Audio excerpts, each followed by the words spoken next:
Rock is a Lady's Modesty episode 6. It's a transitional episode, but where we lose in plot, we gain in character introductions. First of whom is our blue haired prince, Tina. She's renowned throughout the academy, the prince of the academy. She's tall, handsome, valiant, honorable, regal. She hails from a family of cosmetic tycoons, whom she does commercials for. But when she's not in commercials, she's also the vice president of the student council itself.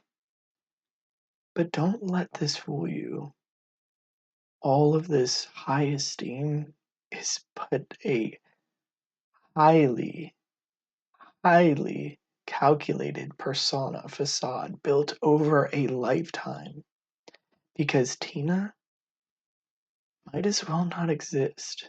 Her sense of self is almost entirely absent from her, completely unknown to her. When we first talk to Tina, not the prince, not the persona, it's her teddy bear that does all the talking. She outsources all the vocalizations, thoughts, opinions to the teddy bear because she has such an overwhelming lack of confidence, lack of self, stability, identity. She doesn't know what to say. It's sad.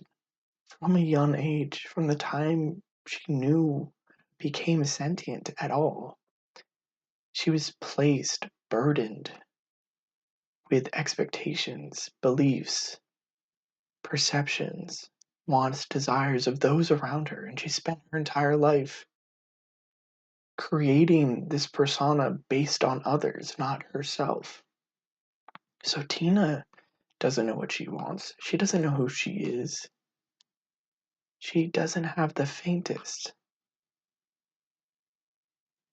But she wants to be the keyboardist. She knows that much. Unfortunately, her lack of confidence is reflected in her skills on the piano. So I'm curious to see how we're going to turn that around.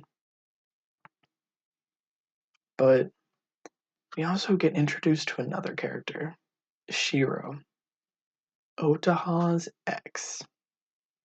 Yeah, things are getting spicy. One of the first lines Shiro tells Otaha is how she was the only one who could satisfy her with her guitar.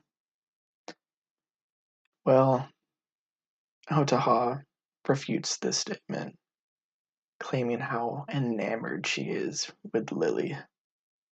It's lovely to see a new burgeoning love between two beautiful young girls. It's great to see. Love to see it. Shout out to all the Yuri fans.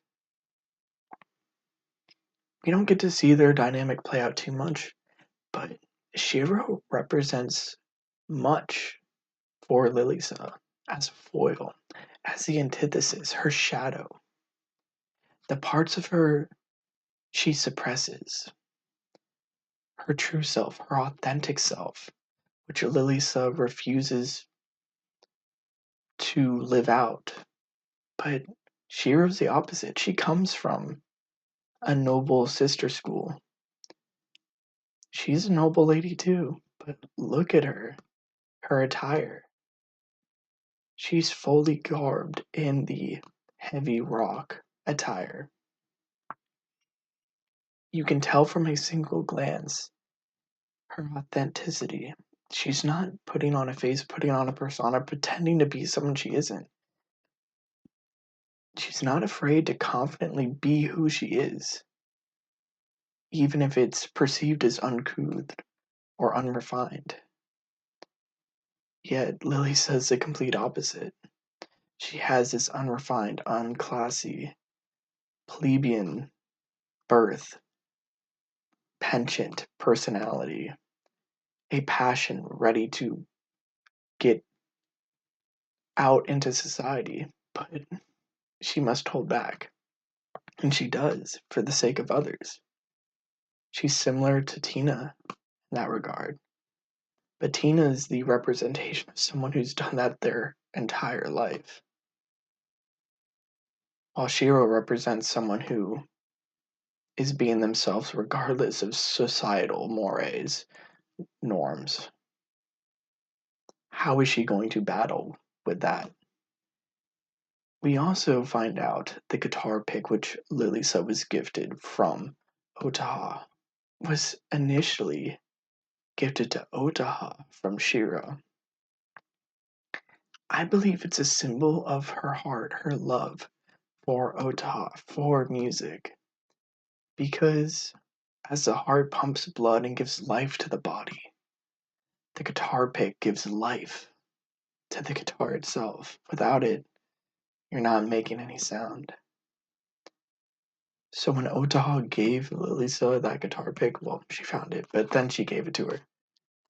It was her giving her love, her sign of approval, stamp of approval for Lilisa, choosing her as her next after her ex Shira. So watching them go to toe is going to be immensely entertaining and intriguing. Obviously, Lilisa is going to overcome in the end and surmount her foe. Or maybe they'll become friends. Could happen. I'm not sure yet. But I do believe Lilisa will end up being the guitarist and Shira is going to be back up on the bass. We're also introduced to our next goal. We're going to be competing in a battle of the bands. So I have no idea how in the next couple episodes we're going to go from the mess we're in now to a well-composed, comprised band with these members. But I'm excited to see, and even more excited to see and listen to the music they produce together. That's it for the episode, though. Let me know what you guys thought. Peace.